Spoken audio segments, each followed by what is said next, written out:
ಅಂತ ಹಾಲು ಕೊಟ್ಟೈತೆ ಮತ್ತು ಅದು ನಮ್ಮ ಮುಸುರಿ ಬಿಟ್ಟಿದ್ದು ನೀವು ತೋಡ್ರಿ ಅಂತ ಕೊಟ್ಟಿದ್ರಿ, ಯಾರು ಆಕಳ ಕಟ್ತಿದ್ವಿ ನಾವು. ಅಂದ್ರೆ ನಿಸರ್ಗ ಎಲ್ಲ ಕಲಿಸಿದ ಪಾಠ ಏನು ಅಂದ್ರೆ ನಿಷ್ಫಲಾಪೇಕ್ಷೆಯಾಗಿ ನಿಷ್ಕಾಮ ಕರ್ಮಿ ಆಗಬೇಕಾಗತ್ತೆ ಮನುಷ್ಯ. ಇವತ್ತು ನೀವು ಕಡ್ಲೆಪ್ಪನವ್ರ ಮಠದ ಇತಿಹಾಸ ಹೇಳಿದ್ರು ಗುರುಗಳು ನನಗೆಲ್ಲ.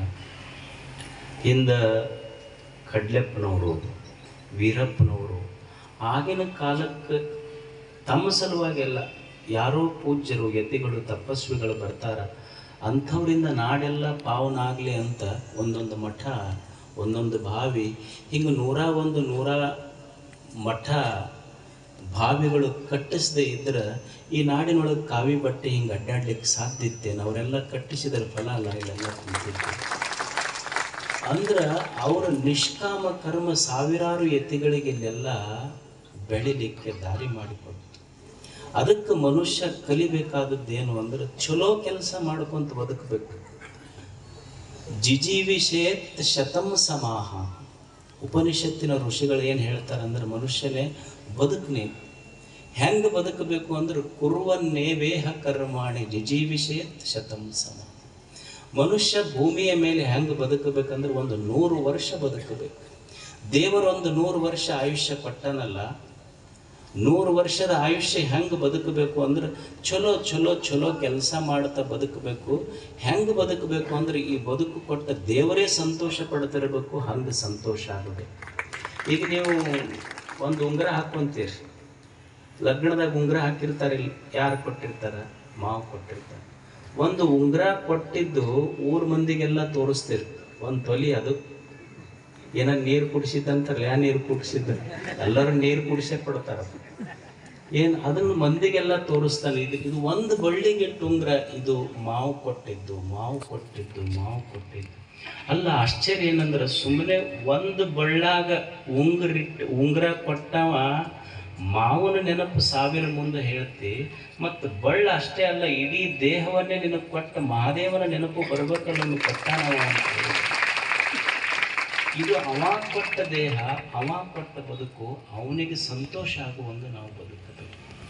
ಅದಕ್ಕೆ ಉಪನಿಷತ್ತಿನ ಋಷಿಗಳು ಏನು ಹೇಳ್ತಾರಂದ್ರೆ ಕುರುವನ್ನೇವೇಹ ಕರ್ಮಾಣಿ ಜಿಜೀವಿಷೇತ್ ಶತಂ ಸಮಾಹ. ಮನುಷ್ಯನೇ ನಿನ್ನ ದೇಹದಲ್ಲಿ ಉಸಿರಿರುವವರೆಗೆ 100 ವಸಂತಗಳನ್ನು ನೀ ಏನು ಈ ಭೂಮಿ ಮೇಲೆ ಕಳಿತೀಯಲ್ಲ, 100 ವರ್ಷ ಹೆಂಗೆ ಬದುಕಬೇಕಂದ್ರೆ ದೇವರು ಸಂತೋಷ ಪಡ್ತಿರ್ಬೇಕು ನಿನ್ನ ಬದುಕನ್ನು ನೋಡಿ. ಹಂಗೆ ಬದುಕು, 100 ವರ್ಷ ಬದುಕಬೇಕು. ಈಗ ಬದುಕಕ್ಕಾಗತ್ತೆ? ಈಗೆಲ್ಲ BP ಶುಗರ್ ಅವೆಲ್ಲ ಬಿಟ್ಟರೆ 100 ವರ್ಷ ಬದುಕಬೇಕಲ್ಲ ನಾವು. 100 ವರ್ಷ ಈಗ ಬದುಕಬೇಕಲ್ಲ. ಯಾರೋ ಒಬ್ಬನಿಗೆ ಇಚ್ಛೆ ಆತಂತ ಪ್ರವಚನ ಕೇಳಿದಾಗ ಗುರುಗಳು ಹೇಳ್ಯಾರ 100 ವರ್ಷ ಬದುಕಬೇಕಂತ. ಡಾಕ್ಟರ್ ಹತ್ರ ಹೋದ್ರು, ನಾವು 100 ವರ್ಷ ಬದುಕಬೇಕು ನೋಡ್ರಿ, ಏನು ಮಾಡ್ಬೇಕು ಹೇಳ್ರಿ, ಏನರ ಗುಳಿಗೆ ಇಂಜೆಕ್ಷನ್? ಅವ್ರಂದ್ರು ಇಲ್ಲ, ಇದು ಮೆಡಿಕಲ್ಗೆ ಒಂದು ದೊಡ್ಡ ಸವಾಲಪ್ಪ, ಈಗ 100 ವರ್ಷ ಬದುಕೋದು ಕಷ್ಟ ಇಲ್ಲ.